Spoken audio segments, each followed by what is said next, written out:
Muito boa noite para você. Seja mais bem-vindo a uma edição do Sala Debate. Nesta quarta-feira, dia 8 de abril, a Câmara dos Deputados começará a análise da proposta de emenda constitucional que pretende reduzir a maioridade penal de 18 para 16 anos. Desde 1993, quando foi escrito o texto da PEC, a discussão vem ganhando força, principalmente quando há casos que despertam uma comoção nacional, como aconteceu com o menino João Hélio, no Rio de Janeiro, e com o estudante Vitor Hugo Deppmann, em São Paulo. Ambos foram assassinados com o envolvimento de adolescentes. Esse debate vai além da simples alteração da idade penal. Ele estimula questões ligadas à situação carcerária no Brasil. Dados do Ministério da Justiça mostram que entre janeiro de 1992 e junho de 2013, o número de pessoas presas aumentou mais de 300%. Atualmente, são cerca de 600 mil pessoas presas no Brasil. Esse debate também incentiva o olhar para a educação. O ECA, o Estatuto da Criança e do Adolescente, diz que crianças e adolescentes têm o direito ao convívio da escola. De acordo com o governo federal, 70% dos jovens em conflito com a lei não cursaram o ensino médio. Outra questão muito importante nessa discussão toda está ligada ao número de homicídios cometidos por pessoas com jovens. Pesquisas da Secretaria Nacional de Segurança Pública afirmam que jovens entre 16 e 18 anos de idade são responsáveis por menos de 1% dos crimes hediondos no Brasil. E afinal, o que diz a nossa Constituição? Será que o Código Penal, que data de 1940, precisa ser revisto a partir de toda essa discussão? Para o ministro da Justiça, José Eduardo Cardoso, a maioridade penal aos 18 anos é uma cláusula pétrea da Constituição brasileira, não podendo assim ser alterada. Marco Aurélio Mello, ministro do Supremo Tribunal Federal, o STF, considera que a mudança não impactaria nossa Carta Magna. E você, quer participar desse debate? Então fique com a gente. Boa noite. Boa noite. Queria convidar vocês a entender quem é que está aqui conosco. Eu chamei para este debate o José Moinhos Pinheiro, ele que é desembargador da 2ª Câmara Criminal do Tribunal de Justiça do Rio de Janeiro, é a favor da redução da maioridade penal. Muito obrigado, Pinheiros, pela sua participação aqui no programa de hoje. Boa noite para você. Boa noite, José. Convidamos também a Cristiana Cordeiro, ela que é juíza da Vara da Infância e da Juventude do Estado do Rio de Janeiro. Ela é contra a alteração da idade penal no Brasil. Muito boa noite, Cristiana, tudo bem? Boa noite, está tudo certo. Lembrando a vocês que o Pinheiro, ele também foi membro da Comissão do Senado para a Reforma do Código Penal e que a Cristiana é de fato juíza e diretora da Associação Brasileira de Magistrados, Promotores de Justiça e Defensores Públicos da Infância e da Juventude. Assunto polêmico e com vocês hoje aqui nós teremos a oportunidade de esclarecer um pouco mais essas questões. Lembrando que o público de casa tem sempre a oportunidade de participar desse debate. Acesse agora aí os nossos canais, twitter.com, nosso perfil é o @canalfutura. Está interessado em dar a sua opinião sobre a redução da maioridade penal no Brasil? Mande sua pergunta para a gente ou acesse também o nosso perfil no Facebook, facebook.com/canalfuturaoficial. Tem um post lá sobre o programa de hoje e muitos comentários, muitas reflexões já surgindo. Eu quero ouvir qual é a sua. Vamos então começar o debate assistindo uma reportagem para esclarecer um pouco mais do que está em jogo quando o assunto é a redução da maioridade penal no Brasil. Há 25 anos foi criado um estatuto para proporcionar direitos às crianças e adolescentes. Entre tantos pontos, o ECA diz que é dever da família, da sociedade e do Estado assegurar ao público-alvo da lei a garantia ao acesso à educação e à segurança, inclusive daqueles que estão cumprindo medidas socioeducativas. Existem aproximadamente 20 mil jovens nessa condição. O Conselho Nacional de Justiça descobriu que as 3 principais razões que levam jovens para o cumprimento dessas medidas são roubo, tráfico e, em terceiro lugar, o homicídio. É pensando também no número de assassinatos gerados por menores de 18 anos que um grupo de pessoas defende a redução da maioridade penal para 16 anos. Dentro dos argumentos a favor da mudança na nossa Constituição estão a proteção aos jovens do aliciamento feito pelo crime organizado e que devemos acompanhar países mais evoluídos nesse debate, como a Inglaterra, por exemplo, onde a idade penal começa aos 10 anos. Uma pesquisa da Datafolha indica que a maioria da população brasileira aprova esse pensamento. Há uma outra parcela que discorda e também apresenta dados, como o do Unicef, que mostra que somente 1% dos crimes no Brasil são cometidos por adolescentes. Além disso, é argumentado que a redução da maioridade penal fere uma cláusula pétrea da nossa Carta Magna, ou seja, uma cláusula que não pode ser modificada. De acordo com o último censo do IBGE, existem aproximadamente 60 milhões de pessoas entre 0 e 17 anos no Brasil. Muito bem, Cristiana, muito boa noite. Olá, boa noite. Obrigado pela presença. Esse é o momento de discutir esse assunto no Brasil? Nos idos de 2015, é o momento de se discutir redução da maioridade penal? É o momento de discutir, eu só lamento que nós não estejamos discutindo isso há mais tempo. Nós temos uma legislação de 25 anos, que é o Estatuto, nós temos uma lei do SINASE, que é de 2012, que disciplina o Sistema Nacional Socioeducativo, ou seja, como os adolescentes devem cumprir as medidas socioeducativas. E a reportagem que nós vimos agora, embora muito breve, mostrou como a realidade do Brasil é diferente daquilo que deveria ser. Nós vimos adolescentes em celas. Nada diferencia o ambiente em que eles cumprem a medida de internação de um ambiente carcerário. O que nós vimos foram pessoas pequenas, pessoas de estatura diminuta, mas cumprindo medida como se adultos fossem. O ambiente é tão hostil quanto. Então, o que nós acho que estamos falhando é em debater o que realmente acontece dentro do sistema socioeducativo e se os adolescentes reincidem, por exemplo, se eles voltam a praticar atos infracionais, o porquê disso está acontecendo e que muito provavelmente é porque esse sistema não funciona. Com tantas observações a fazer, por que você é contra a redução da maioridade penal para 16 anos? Eu acredito que a discussão não se cinge a nós discutirmos focarmos na questão de compreensão da ilicitude, como nós chamamos do ato. Todos nós já fomos adolescentes, nós estamos aqui discutindo enquanto adultos e acredito que a maior parte das pessoas que vai opinar em casa é de adultos também, embora você já tenha mencionado que há alguns adolescentes participando e adolescentes são a grande maioria de pessoas que usam rede social hoje em dia e tem muita consciência do que se passa. Nós estamos falando de pessoas que estão em fase especial de desenvolvimento, é assim que a lei se refere a eles. O Brasil adotou um sistema de proteção integral. Antes, no Código de Menores, nós tratávamos crianças e adolescentes como pessoas que mereciam ou um tratamento muito rigoroso, porque estavam em situação de risco, que eram delinquentes, ou eram as crianças de família. Hoje não existe essa distinção. Criança é criança, adolescente é adolescente. Seja de família de classe média ou rica, seja de família menos favorecida. Munhoz, boa noite. Boa noite. Muito obrigado pela participação no programa de hoje. José, por que você é a favor da redução da maioridade penal para 16 anos com uma conjuntura tão complexa no Brasil? Bom, primeiro quero registrar também a satisfação de estar aqui com a minha colega magistrada, Cristiana. O tema é polêmico e eu quero dizer que, não obstante ser favorável à redução para 16 anos, em 16, 17 anos, eu entendo que se houver uma alteração constitucional, essa alteração por emenda, ela será viciada se não tiver um respaldo popular. Já que não houve um plebiscito, será necessário um referendo. Mas isso é polêmico também. Ou seja, eu sou favorável, mas eu entendo que é uma cláusula pétrea e teria que se superar essa cláusula com um referendo popular. E, evidentemente, se eu sou favorável à redução para 16 anos, eu levo em conta uma experiência minha de 25 anos como membro da magistratura, como membro do Ministério Público, na área penal, na área da infância, e já há 7 anos na magistratura, também rigorosamente na área penal, onde eu julgo recursos oriundos das varas da infância e da juventude. Há uma polêmica que se coloca sobre o tema natural, ele terá que sempre ser discutido, mas eu vejo que é um foco um pouco diversificado. Por quê? Porque quando se fala em maioridade penal, tem que se centralizar qual é a essência. Por que no Brasil é 18 anos, mas já foi 14 anos em 1830, já foi aos 9 anos em 1890 no primeiro Código Republicano, já foi 16 anos no Código de Menores dos anos 30 e em 1940 passou a ser 18 anos. Por que no Japão é 21 anos, por que nos países nórdicos 14 anos, por que na Inglaterra 10 anos? Qual é a razão disso? Porque cabe ao legislador definir aquela pessoa, em termos da sua maturidade, se ela deve ser responsabilizada como criminosa ou não.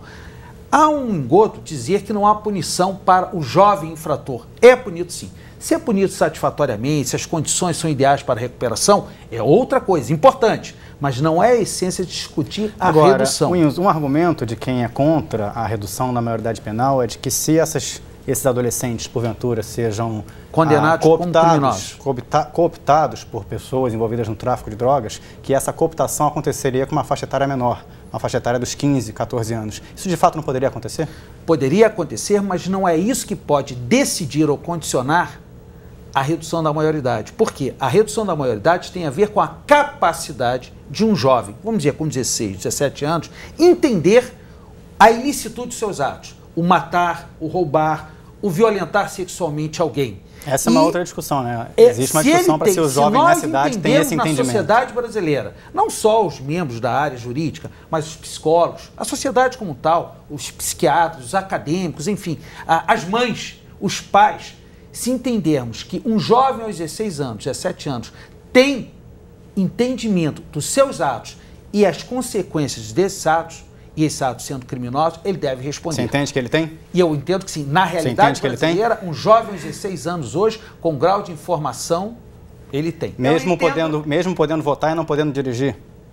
Sim. José, até porque o voto é político. Não é nem por esse argumento. Mas eu acho que ele tem capacidade de entendimento e deve responder pelos seus atos. O que eu entendo é o seguinte, ele tem capacidade de compreender que é um ilícito, mas ele não tem a dimensão das consequências. O que eu acho que se passa muito nessa fase da adolescência é uma fase de transformações muito intensas. E é por isso que há uma preocupação. Por exemplo, a Organização Mundial de Saúde, ela considera a adolescência até uma idade mais avançada, 24 anos, se eu não estou enganada. Porque é uma fase de muitas transformações. Às vezes a gente pega dentro da própria nossa casa, um adolescente dos 12 aos 13 anos é outra pessoa, dos 13 aos 16, uma outra pessoa totalmente diferente. O que eu coloco e que eu entendo que não pode ser modificado e o porquê de ser 18 anos é porque, de verdade, tinha que se estabelecer um divisor de águas para que se reconhecesse a imputabilidade. A Organização Mundial de Saúde define dos 10 até os 19 anos o final da adolescência. O final da adolescência, pois é. Então, o que eu entendo é que nós, como nação, somos também parte de um conjunto de outras nações. E a despeito de existirem certos países que estabelecem esse limite aquém dos 18 anos, nós somos signatários de tratados, convenções, como, por exemplo, a Declaração de Direitos da Criança da ONU, em que nós nos comprometemos a não reduzir esse limite, e estabelecer esse limite como um limite de razoabilidade. Eu devo acrescentar, Cristiana, que esse compromisso que a idade não seja tão baixa ao ponto de afetar a maturação. Só que não se define a idade. Ela não afirma os 18 anos, os tratados internacionais. Por isso que o Brasil não estaria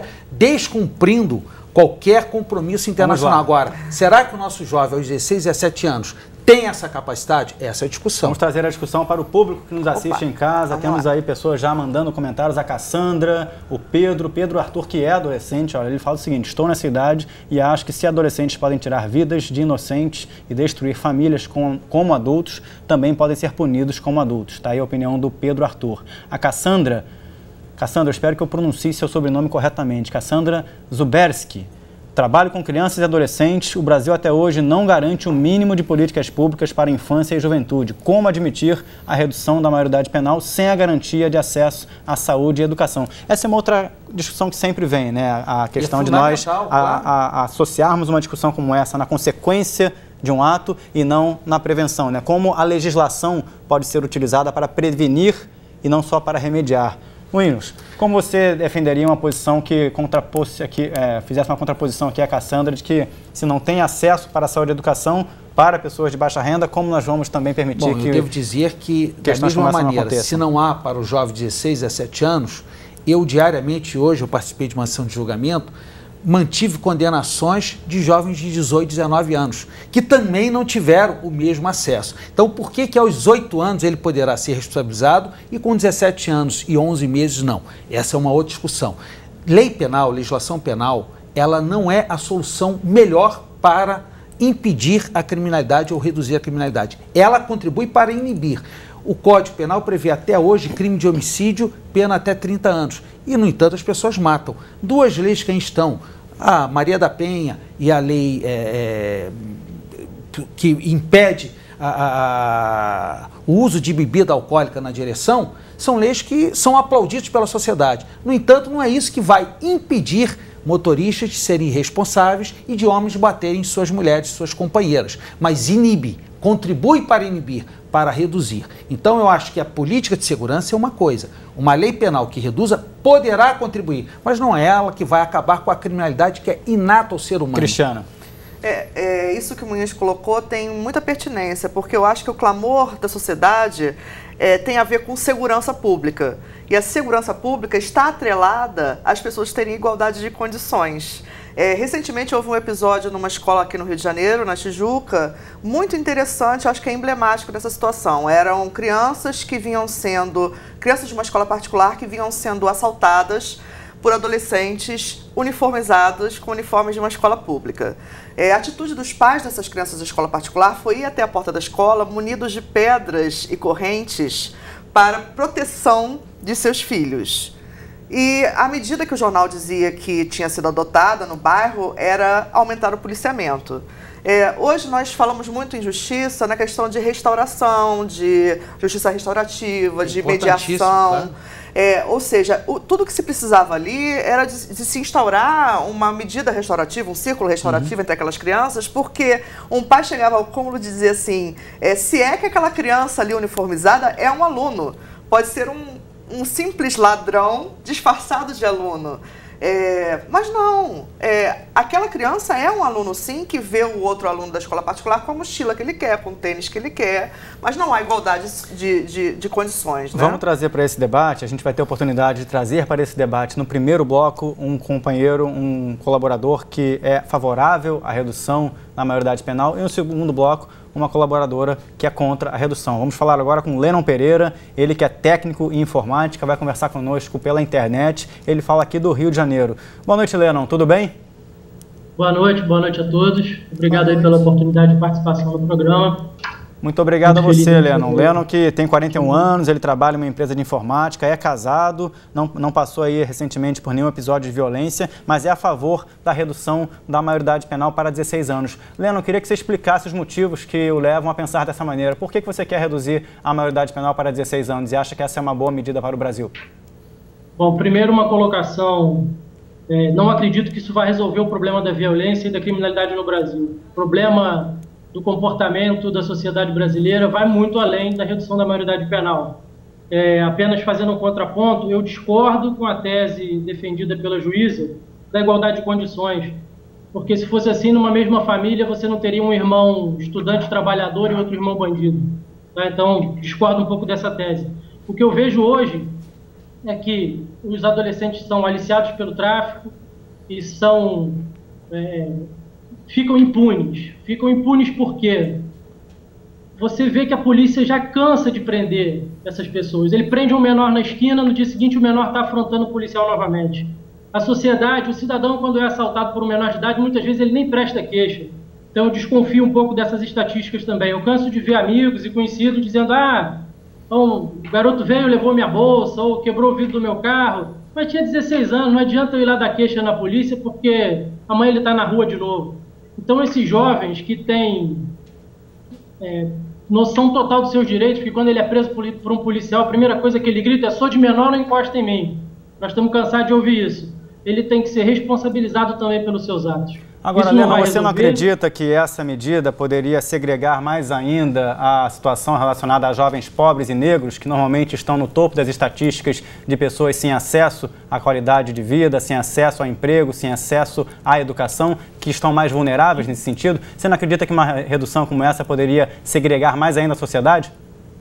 Discordo da segregação, tá? Eu acho que uma coisa é maioridade penal, é punição para esses jovens, e outra coisa que a sociedade tem que se movimentar é para que esses jovens não caiam na criminalidade. A gente não pode ficar naquela questão de eu não tomo uma atitude A porque eu tenho que tomar atitude B. Eu não mudo a legislação penal para 16 anos porque os presídios são escolas do crime.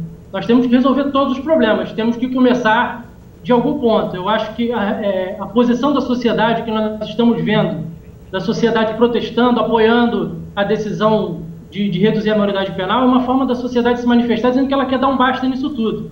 Né? As coisas que vêm em consequência são várias mudanças estruturais que nós precisamos na nossa sociedade, no nosso país, no nosso sistema penal e tudo mais. Não acredito na segregação. Acho que dizer que jovem, pobre e negro é que vai para o crime é segregação. Essa posição já é uma posição racista e preconceituosa. Eu vim de uma família extremamente humilde, meu avô foi retirante do Nordeste, veio para o Rio de Janeiro com a roupa do corpo e nem por isso caiu na criminalidade. correu atrás de oportunidade de estudo, de trabalhar, criou filhos em escola particular, meu pai, meus tios, nenhum deu para o crime. Amigos meus de infância, de classe média, deram para o crime. Não é a condição social que define quem é criminoso e quem não é. Se fosse isso, nós não tínhamos criminosos de colarinho branco, não tínhamos criminosos, empresários criminosos, pessoas bem de vida criminosa. A criminalidade, como disse bem o desembargador, ela é inerente ao ser humano e eles têm que ser punidos. E assim, ao meu ver, acima de 16 anos, 90% dos cidadãos têm consciência dos seus atos e dos seus crimes. Muitas vezes se beneficiam de ser menor de idade, saber que aos 18 anos vão estar com a ficha limpa, vão estar impunes para cometer os crimes, para se beneficiar dessa brecha que tem na lei. Quando a polícia chega, ele grita, sou de menor, não me encosta. Eu vou trazer essa discussão aqui de novo para o estúdio, para a juíza ter a oportunidade de responder um pouco da sua indagação e já eu volto com você pela internet, tá? Peço para você aguardar um pouquinho que já a gente vai fazer contato. Cristiana, o Lennon colocou aí uma posição contrária à sua reflexão. Queria que você tivesse a oportunidade de esclarecer um pouco o seu ponto de vista sobre esse assunto. Lennon, eu posso te falar o seguinte, assim como o Pinheiro, eu tive a oportunidade de trabalhar na minha estrada com adolescentes em situação infracional. Hoje em dia eu sou juíza de uma vara criminal. E como ele colocou, né, dos julgamentos, né, da revisão de julgamentos de juízes que condenam esses hoje adultos de 18, 19 anos, eu posso dizer sim que muitas vezes eles muito pouco diferem dos adolescentes de 17, 16 anos, mas eu poderia dizer que eles muito pouco diferem no sentido assim até do caráter pueril. Eu não diria que eles são tão malandros quanto, eu diria que eles são tão bobos quanto, principalmente aqueles que são aliciados pelo tráfico. Eu tenho percebido uma quantidade cada vez maior de jovens adultos, ou seja, 18, 19 anos, que por falta de oportunidade, por quê? Porque eles não têm escolaridade, eles têm ensino fundamental incompleto, eles têm o 5º ano ou 6º ano no máximo, eles não conseguem um emprego bom, e aí eles têm uma companheira, a companheira engravida, eles recebem uma oferta do tráfico para ganhar R$100 por carga e eles ingressam nesse sentido, Cristiana, eu vou levar essa pergunta, lembrando sempre que o público pode participar desse debate, facebook.com/canal Futuro Oficial, entre lá que já a gente vai trazer mais comentários aqui para o nosso programa. Moinhos, nesse sentido, no que a Cristiana está falando, não seria mais fácil reabilitar um garoto do que um homem feito? Olha, é subjetivo, pode ser, depende da índole, depende da formação, da origem e principalmente do sistema estatal onde ele vai cumprir a sua pena ou a sua medida socioeducativa. Com essa proposição, aonde você acredita que um adolescente de 16 ou 17 anos cumpriria uma pena com essa nova proposta? Bom, primeiro, avaliando o que o Lennon falou ali, que é o sistema carcerário, da sua indagação anterior, na reforma do Código Penal está previsto o seguinte, aquele maior de idade que se utilizar de jovens, adolescentes, para a prática de crimes, será punido pelo crime praticado pelo menor, pelo adolescente, pelo jovem, triplicada a sua pena. Está previsto, espera-se aprovar. Segundo lugar, para encaixar, o Brasil, em 1973, fez vigorar uma lei que previa o seguinte, o criminoso entre 18 e 21 anos, porque aos 18 anos já era a maioridade penal, ele cumpriria a pena afastado dos maiores de 21 anos. Pois bem, essa lei foi revogada em 84, quando se estabeleceu os 18 anos na reforma do Código Penal. Eu não vejo por que não se retoma isso e mais, para o jovem de 16 a 17 anos, a 18, que vier a ser considerado criminoso, ele também vai cumprir a sua pena, a sua respectiva pena, em presídios separados daqueles maiores de 21 anos. Eu vou levar... Agora, uma informação só que é triste e vai muito de acordo com o que a Cristiana colocou. Desses 600 mil presos no país, 1/3, quase 200 mil, tem entre 18 e 24 anos. Ou seja, ele sai da condição de adolescente e já está entrando direto no crime. A nossa adolescência e o início da maturidade está atingindo. Deixa eu levar essa discussão também, essa pergunta para o Lennon, para antes de agradecer a participação dele. Lennon, a gente está encerrando esse primeiro bloco, mas quero levar também essa pergunta para você. Na sua opinião, você que citou aí o sistema carcerário brasileiro, não seria mais fácil reabilitar um garoto do que um homem feito na estrutura do sistema carcerário que nós temos hoje no Brasil? Certamente é mais fácil reabilitar um garoto, um adolescente, mas é mais fácil ainda evitar que ele entre para a criminalidade. Na minha opinião, são pontos de vista e são coisas independentes. O que eu defendo é que, a partir dos 16 anos, o cidadão é responsável pelos crimes que comete. Ele sabe que está tirando uma vida, ele sabe que está traficando, que isso é crime, e muitas vezes ele arrisca o tráfico, arrisca o pequeno furto, porque ele tem certeza da impunidade. Ele escuta dizer, vai lá que você é de menor, não vai acontecer nada.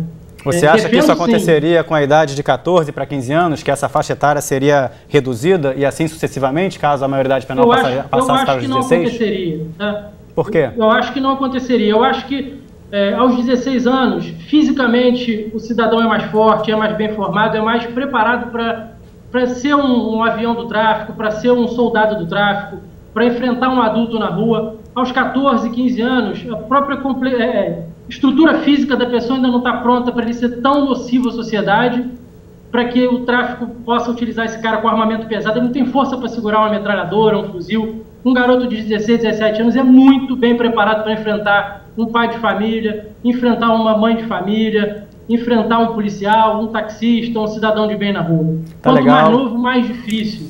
Nosso tempo está chegando ao fim desse primeiro bloco, Leandro. Eu queria agradecer aí a sua participação. A gente tem que correr realmente para poder trazer mais perguntas aqui do público e permitir aí que você debata com nossos convidados. Mas, de qualquer maneira, muito obrigado pelos seus esclarecimentos, pela sua reflexão aqui conosco e com a audiência do Sala Debate. Até uma próxima oportunidade, tá bom? Obrigado, boa noite a todos. Eu vou continuar acompanhando o programa. Continue, seja nosso telespectador. Queria lembrar você, facebook.com/canal Futuro Oficial. Temos aqui muitas participações. Daqui a pouquinho eu vou pedir para o Pierre botar na tela aí a página do Canal Futura. Deixa eu ajudar vocês aqui para a gente colocar esta página no ar. Tá aí, ó, tá aí na tela de vocês as participações da Iana, de Renato, Pedro, Arthur, Eliane Borges. Vamos ver aqui mais comentários. Gilberto Fernandes. Ele diz assim, ó, sabia que nos dias de hoje um jovem de 10 anos tem mais informações do que tinha um imperador romano? Essa é a reflexão do Gilberto Fernandes, um pouco no mesmo sentido que o Leandro estava falando. Fernando Silva, olha, sim, com certeza, sou a favor da redução da maioridade penal. Então fica aqui o nosso convite para você que está em casa. A gente vai para um rápido intervalo a partir de agora, mas você não deixe de mandar as suas perguntas e os seus comentários para o facebook.com/Canal Futura Oficial. Sala Debate vai para o intervalo rapidinho e daqui a pouco a gente volta para falar mais sobre esse assunto. Até já!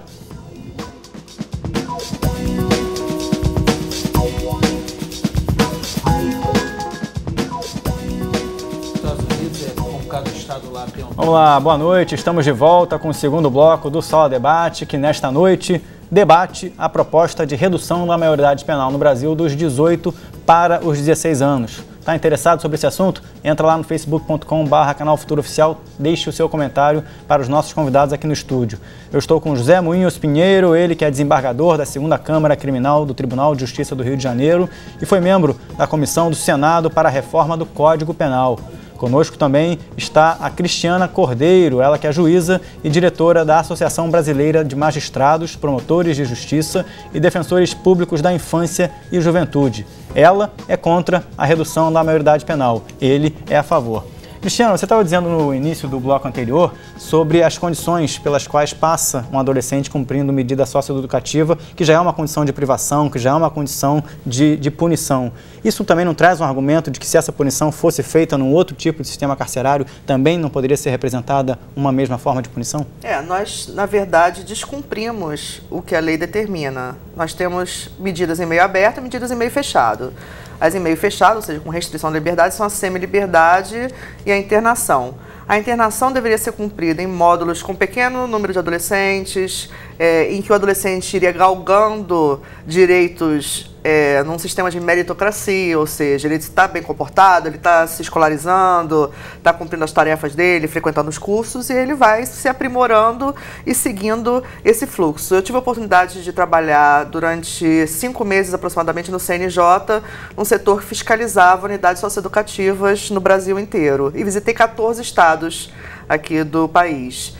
Em nenhum estado eu vi esse sistema funcionando de forma adequada. Pois é. Moinhos, você citou no bloco anterior, que, me corrija se eu estiver errado, algo em torno de 30% dos detentos hoje no Brasil estão com idade entre 18 a 24 anos. E aí eu te pergunto, no sistema carcerário que nós temos hoje, até que ponto a ineficácia da quantidade de presos para o ambiente e a proposta de educação nessas instituições ela de fato ocorre, e como isso seria possível se a gente tivesse mais um contingente de pessoas a partir dos 16 anos convivendo nessa mesmo sistema? Eu fiz uma preliminar, uma observação, que eu sou favorável à redução, mas eu entendo que um jovem de 16 anos, ainda que venha a ser considerado criminoso, ele não deve ficar com os maiores de 21. Mas isso é um problema estatal. Não é isso que vai me condicionar a reduzir ou não a maioridade penal. Segundo lugar, quem vive a justiça criminal vive um drama, é um enxugar gelo, porque nós temos uma Constituição que obriga um sistema prisional que seria de primeiro mundo. Nós temos uma lei de execução penal para os maiores e para os adolescentes. Nós temos um ECA que, se fosse cumprido como ali está previsto, já há mais de 20 anos, há quase 3 décadas, o país seria outro. Por que isso não ocorre? Aí já é uma questão política que a sociedade deve se indagar e cobrar. Pois é, agora, mas essa ineficácia do ECA há 25 anos não abre precedente para essa discussão acontecer? Eu sei, eu digo esse drama, que eu julgo diariamente traficantes, estupradores, homicidas, latrocidas, e sei que, colocando-os na cadeia por 10, 15 anos, 80% voltará a delinquir. Mas o que fazer? Deixá-los soltos e desprotegendo a sociedade ou mantendo-os num sistema prisional? Esse é o drama do juiz criminal, do juiz, desembargador, dos ministros supremos, enfim. Nós temos que enfrentar. A população tem que cobrar do poder público condições para que no sistema prisional ou no sistema educativo haja a recuperação. Porque não basta você afastar por um tempo da sociedade aquele que delinquiu por qualquer razão, mas que dê a ele a chance de voltar bem para a sociedade. E o que deveria ser feito, na sua opinião, do ponto de vista preventivo? A gente está aqui teorizando, debatendo sobre as punições. Não há dúvida. A gente também melhor de educação, mas não passa a ser uma discussão inócua, porque valores. A gente fala sobre isso há 50 anos, a gente discute as mesmas coisas, que a educação tem que melhorar, que a saúde tem que melhorar. Reincide. E aí a estrutura é na punição sempre? A punição contribui. Veja, primeiro, a lei penal, eu torno a dizer, ela tem uma finalidade de tentar inibir. Ela, na verdade, ela ou inibe e, se não inibir, ela castiga. É como o castigo de um pai e de um filho que se torna desobediente. Você acha que ela vai conseguir inibir, Cristiano? Agora, inibir, eu acho que inibe. A lei, em regra, inibe. O que você acha? A impressão que eu sempre fico, José, é que a gente pretende varrer um pouco a sujeira para debaixo do tapete. Quando o nosso telespectador, o Lennon menciona, sim, tem que ser preso porque ele sabe muito bem o que faz, ele tem consciência, ele já vai mesmo porque ele sabe que daqui a 2, 3 dias vai estar na rua. Sim, mas qual é a opção que esse adolescente tem? São distorções do sistema, é verdade. Cadê uma escola em tempo integral para ele? Cadê uma escola interessante para ele? Cadê um atrativo para ele ter uma profissionalização? Cadê a perspectiva para o que ele vai ser? Quando o Lennon colocar, meu avô é retirante, veio do Nordeste, colocou todos os filhos em escola particular. Dados recentes mostram que cerca de 3 milhões de jovens estão fora da escola num país com 200 milhões de habitantes. Então, esses adolescentes, assim, para eles, e eu vejo muito isso quando eu falo assim, ele tem noção do que ele está fazendo, mas ele não tem a perspectiva da consequência, é que muitas vezes ele encara mesmo a possibilidade de morrer ou ser preso, porque durante o tempo em que ele está ali envolvido no tráfico ou na criminalidade, ele tem uma namorada que ele acha maneira, porque ele está com um revólver na cintura, é toda uma cultura que a gente só entende quando vivencia. Agora, poderia haver punição diferenciada para adolescentes com 16 a 17 anos que cometessem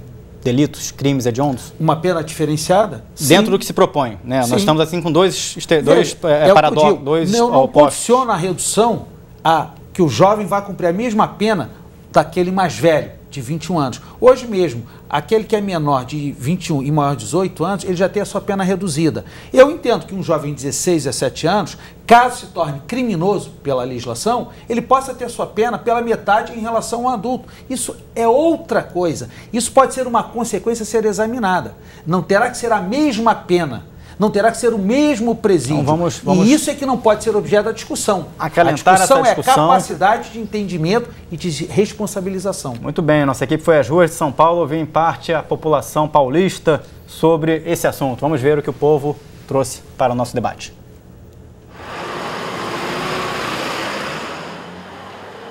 Marisa, você é contra ou a favor da redução da maioridade penal? Eu sou totalmente contra. Por quê?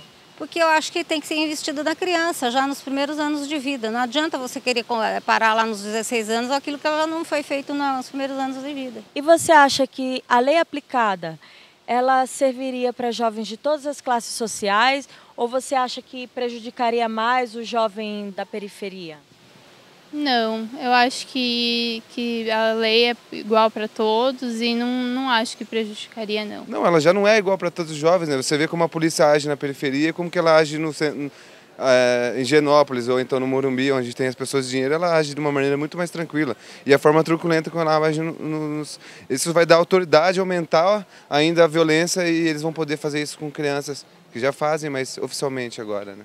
Então quer dizer que punir é a melhor forma de reduzir essa violência? Eu não digo que é a melhor forma de reduzir a violência. A redução da violência está muito ligada com a educação. Educação em primeiro lugar. Só que no Brasil nós não temos agora. Só porque a gente não tem educação, não dá para permitir que esses jovens continuem matando famílias, pai de família, estuprando, matando, não pode. Essa questão da diminuição da maioridade penal é um retrocesso para nós como país, como democracia, como um país soberano. Eu acho que isso seria uma pena para nós, como Brasil, como sociedade, colocar crianças junto com adultos que porventura cometeram algum crime, sendo que tem muitas pessoas que estão na cadeia que são inocentes. A gente viu aí parte da população opinando, mas existem enquetes, e aí eu queria saber a opinião de vocês, Cristiana, de que há um clamor popular, há uma porcentagem muito maior de pessoas a favor da redução do que contra. Como é que se explica isso? Eu acho que é uma visão simplista. Eu acho que é por falta de informação mesmo, com relação aos números que nós temos hoje, essa noção mesmo de que os jovens já estão presos, essa impressão que o Lennon tem, foi apreendido, daqui a 2, 3 dias está na rua, não é o que acontece. Nós temos jovens que permanecem até 3 anos, que é o máximo de tempo de internação. Nós temos muitos jovens permanecendo esse tempo realmente. Aqui no Rio de Janeiro, o maior número de apreensões tem a ver com o tráfico de entorpecentes, o roubo fica em segundo lugar. E realmente aqui é inexpressivo o número de homicídios, quer dizer, em números totais, né? E uma questão que passa ao largo e que é muitíssimo preocupante é que nós somos o segundo país em que mais morrem jovens, a partir dos 14 anos, e justamente esses jovens de periferia, negros ou não brancos, digamos, coloquemos assim, né? Marginalizados.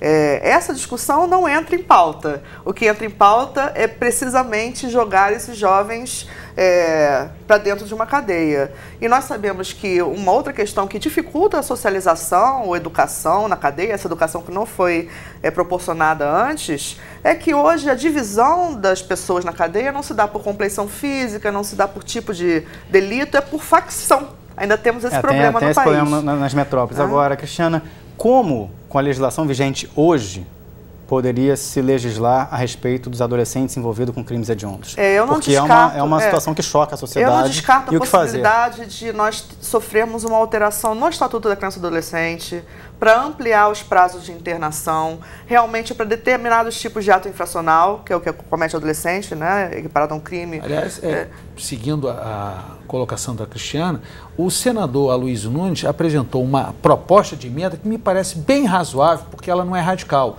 Ela só reduz excepcionalmente para o jovem de 16 e 18 anos que praticar os chamados crimes hediondos. E mesmo assim, desde que um conceito psicanalítico, psiquiátrico, psicológico, seja comprovado, entenda que ele tem esse caráter. Quer dizer, para homicídios qualificados, para estupros, para latrocínios. Quer dizer, mitiga, não é uma coisa radical. Eu sou muito favorável a pelo menos essa orientação. Eu vou trazer para vocês, pedir para a equipe botar na tela, quando for possível, uma cartela informativa com um comparativo dessas legislações em outros países, né? A gente vai tentar aqui ver de que maneira experiências de outros países podem somar ou não. Lembrando, até para todos que são contextos diferentes, são realidades distintas, mas que possam, de uma certa forma ou de outra, trazer aí algumas novas reflexões. Quando estiver na tela, a gente pode colocar aí, ó. Olha, a maioridade penal em outros países. Na Argentina, 16 anos. Mas já está sendo aprovada aos 18, já está sendo discutido agora. Colômbia, 18 anos, Polônia, 13 anos, Finlândia, 15 anos, países completamente diferentes do Brasil, Turquia, 11 anos, Indonésia, olha só, aos 8 anos, e o Japão aos 21 anos, deixando aí os dois últimos com a discrepância entre a realidade e a punição para os seus cidadãos, com a fonte do G1. Trazendo para vocês agora mais um convidado, nós vamos conversar neste segundo bloco com o Rafael Santana. Rafael Santana, que é professor, ele acredita que é importante reforçar o papel da educação como algo que pode mudar o destino de uma pessoa. Boa noite, Rafael, tudo bem? Boa noite, tudo bem? Muito obrigado pela sua participação no Sala Debate de hoje. Por que você é contra a proposta de redução da maioridade penal de 18 para 16 anos? Eu sou contra a redução da maioridade penal por alguns motivos. O primeiro, acho que já foi falado no programa, é a ideia de que não é a solução para reduzir a criminalidade. E como professor do Estado, da rede estadual de Sociologia, toda leitura sociológica vai apontar para o fato de que não adianta você reduzir ou aumentar a pena ou reduzir a maioridade penal para que a criminalidade seja diminuída. Não é essa a solução. Eu gostaria de participar de um debate fundamental que é sobre a escola integral, ou sobre a desmilitarização da polícia, ou sobre a legalização das drogas, o que faria com que o debate talvez fosse outro. Como educador, como professor, a concepção que eu tenho na escola, a gente poderia fazer uma analogia, um paralelo, é a ideia de que se você tem um aluno e esse aluno ele não se enquadra naquela sociedade, naquela mini-sociedade, no que a escola espera dele, e ele é reprovado, ele não quer estudar, ele não quer respeitar as regras ali, se a sua solução, se você acha que a solução é expulsar esse aluno da sua escola, que futuro você está dando para esse cara? Que opção você está dando para ele? Nenhuma. Ele vai continuar sendo excluído e ele não vai ter acesso àquilo que é fundamental. A uma escola que dê para ele, como a Cris falou aí, oportunidades de vida, que deem para ele outras escolhas. Isso é, quando o outro convidado falou, o Lennon falou sobre a galera que é presa, que não difere de classe social, a sociologia e os dados vão apontar que no Brasil a maioria dos presos são negros, são pobres e tem baixa escolaridade. É óbvio que isso faz uma diferença. O Brasil é um país que, a Cris já falou, que mais prende, que o terceiro país que mais prende no mundo, quarto talvez, e isso é algo preocupante. Que futuro a gente está dando para esse jovem? Na escola, a gente tem que fazer com que a escola seja integral e dê a esse jovem chance dele praticar esporte, dele dançar, dele fazer música, dele aprender um outro idioma, dele ter um ensino profissionalizante para integrar esse cara. Agora, Rafael, tirar ele. Você citou aí, com o seu conhecimento, né, a realidade relacionada à educação, citou a necessidade de educação em tempo integral.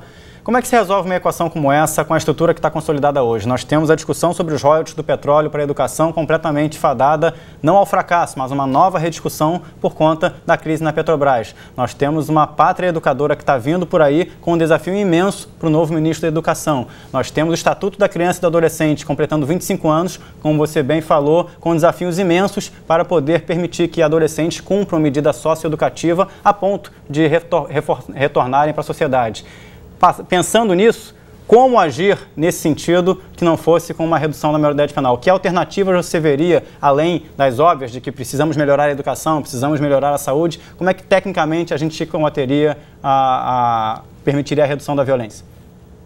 Então, só para acrescentar também, eu acho que é importante a gente apresentar o dado de que os jovens que vão para a criminalidade, eu dou aula para jovens que são menores infratores, que frequentam essas instituições de recuperação e que só saem à noite para frequentar a escola, são oriundos também de famílias monoparentais. Isso é um dado alarmante também, que são aquelas famílias que são de baixa escolaridade, mães solteiras, que trabalham e o filho fica à mercê de quem? Se a escola não é integral, ele vai ter que ficar na rua, na casa da avó, em algum lugar, e vai ser muito mais fácil de ser cooptado pelo tráfico ou não, ou pelo tráfico, né, e não para estudar ou para fazer qualquer outra atividade.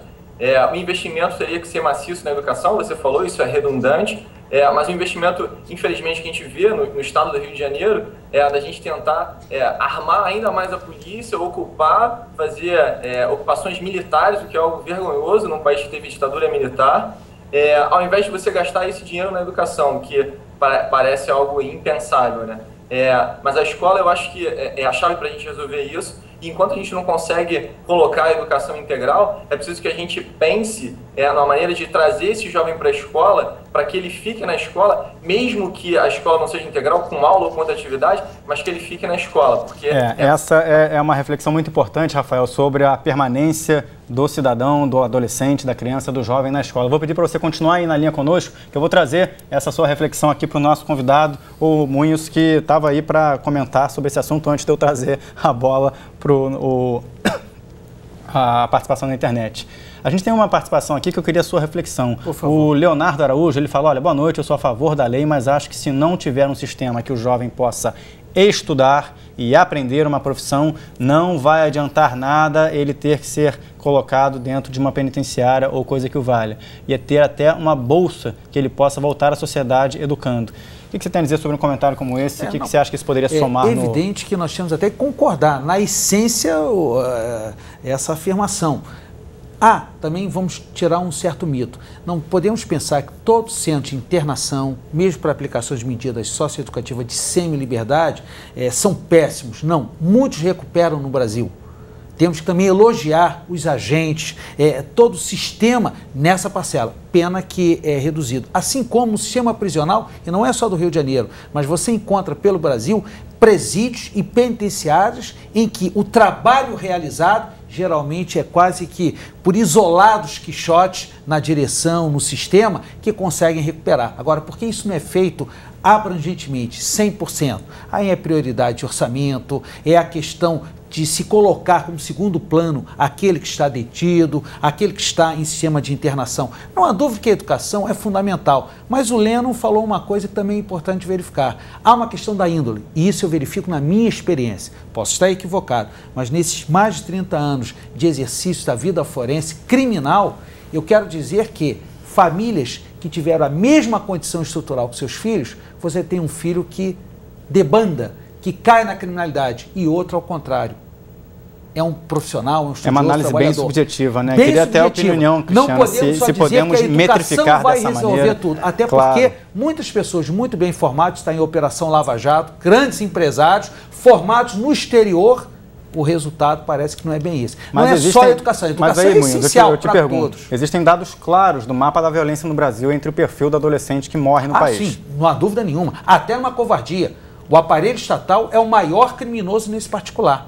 A morte de jovens, não há dúvida nenhuma. Aí temos que corrigir as nossas polícias. O professor sociólogo falou até da desmilitarização, que é uma discussão política, que tem que ser feita. Mas não é isso que vai impedir que um jovem pratique crime. E é isso que vai impedir, Cristiana, que um jovem morra no país?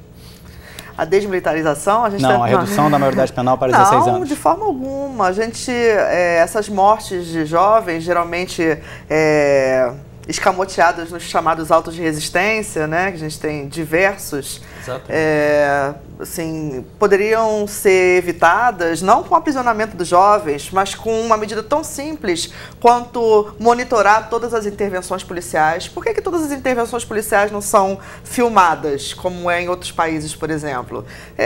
Fica uma prova contra... A gente tem muito isso, né? Foi forjado. E a mudança da mentalidade policial, de parte dela, porque não é toda ela, mas uma boa parcela vem da ditadura ainda com um processo cultural que causa essas violências, essas chacinas. Agora, quanto a essa questão da índole, né, eu poderia dizer, eu não sou psicanalista, psicóloga, né, isso já foge um pouco à minha formação. Mas eu poderia dizer o seguinte, realmente há famílias em que um dá para uma coisa, outro dá para outra, outro dá para nada. Às vezes porque esses filhos nasceram em momentos diferentes. E aí, nesses momentos diferentes, também aconteceu alguma coisa. Às vezes porque são gêmeos, mas também são tratados de formas diferentes. Isso só um psicólogo vai saber explicar melhor. Mas eu sei que na educação isso poderia ser identificado e ser prevenido. Vamos trazer de novo o Rafael para o nosso debate. Antes de fazer uma pergunta ao Rafael, vou trazer para o Rafael algumas perguntas do público, né? A Bianca Martins, obrigado, Bianca, pela sua participação aqui pelo Facebook. Cada vez mais fica difícil debater sobre o tema. O grande problema acerca desse tema é anterior ao crime, é social, é econômico. Infelizmente, é preciso leis mais rigorosas e não só a redução da maioridade penal. Participação aqui da Juliana Gomes também, já temos leis suficientes para a socioeducação. O problema é fazer cumprir essas leis. O próprio Lennon participa de novo aqui no nosso debate. A permissividade e o espírito de ele é bandido, porque a coitadinho não ajuda os adolescentes. Mais participação aqui da Evelyn. Maturidade cerebral depende de várias condições sociais, né? A gente está falando aqui sobre a capacidade do cidadão entender os seus atos. Segundo a Evelyn, aqui é uma questão muito complexa e fica difícil legislar a respeito. Vera Rodrigues, sou a favor da redução. Soraya Siqueira, na verdade, para ser uma situação imparcial e não haver injustiça, que a medida da pena seja absoluta em relação ao crime cometido. Se for comprovado o auto, que o infrator, independentemente da idade, tenha a pena sob medida, um pouco do que o Nilson falou agora há pouco. Enfim, facebook.com/canal Futuro Oficial, deixe lá o seu pitaco, deixe lá o seu comentário, que a gente traz aqui para os nossos convidados. Rafael, caminhando aqui para o final do debate de hoje, o que tecnicamente você acredita que será feito a partir dessa discussão que segue agora para análise na Câmara dos Deputados? Vai ter que passar pelo Senado, passar de novo pela Câmara, para depois ir para a sanção da presidente Dilma. Qual é a sua expectativa para o que vai acontecer no país? Olha, a minha expectativa, infelizmente, as pesquisas apontam que a maioria da população é favorável à redução da maioridade penal, mas eu espero que o projeto não passe, que seja considerado inconstitucional, ou que ele seja negado a sua constitucionalidade, porque eu acho que isso seria um retrocesso na história do Brasil. A gente colocar mais repressão para esses jovens que têm uma escolha mais difícil do que outros jovens, que não têm a mesma condição social e que, infelizmente, passam por problemas maiores. Então, eu espero que isso seja negado e que a gente não tenha esse triste capítulo na nossa história. Tá aí, Rafael Santana, professor, falando direto do Rio de Janeiro. Muito obrigado pela sua participação no debate de hoje pela internet. Até uma próxima oportunidade, Rafael. Obrigado, boa noite. Muito, suas considerações finais, a gente está caminhando aqui para o final do programa. Tecnicamente, independente do posicionamento, claro, como é que você acha que vai se desenvolver esse próximo debate? Bom, eu acredito, quer dizer, na verdade é um achismo, mas pelo que eu conheço do Congresso, vai ser aprovado. E acredito que se houver um referendo popular, claro, a sociedade se sente violentada e muitas vezes ela não tem parâmetros para decidir e vai optar pela redução. Agora, não há dúvida que o tema é polêmico, ele tem que ser discutido e me chama a atenção, porque as mães, eu coloco o lado simbólico, as mães são aquelas que mais deveriam ser ouvidas. E as estatísticas mostram que são as mães ouvidas que optam pela redução. Mães de quem? Isso, as mães dos jovens. Porque quem está opinando não é só aquela que teve um filho que praticou alguma infração, mas é aquela que tem o seu filho que não praticou nenhuma infração. Então, há um lado simbólico, que eu acho que merece até um estudo sociológico, o que leva as mães do Brasil, que em maior parte são ouvidas nas pesquisas, a Folha demonstrou isso, e elas são aquelas que apontam, que têm seus filhos menores de 18 anos, mas querem que a redução ocorra. Agora, se essa discussão está aí há tanto tempo, sobretudo desde 1993, por que não foi tomada em outras épocas e só agora ela está voltando à discussão? Por que isso já não foi reduzido? Pela primeira vez no Brasil isso está previsto na Constituição.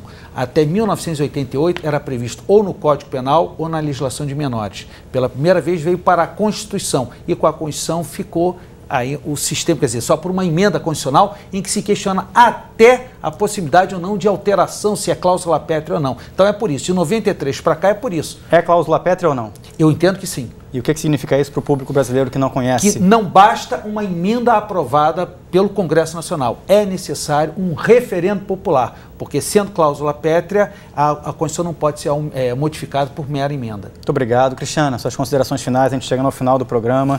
A gente tem que ser realista, né? Talvez passe essa redução da maioridade penal. Eu acho que a discussão está muito aquém do que deveria ser. A gente teria outros meios de reparar o que as pessoas entendem como equívocos no tratamento dessa faixa de idade, que passaria pelo próprio cumprimento em si da nossa legislação destinada a esse público infanto-juvenil, né, esse público juvenil no caso. Mas vamos aguardar. A minha torcida é para que não, obviamente. Posso fazer um convite a vocês? Perfeito. Entrar no Facebook do Canal Futura, procurar por esse post que está aí na tela e deixar o comentário de vocês.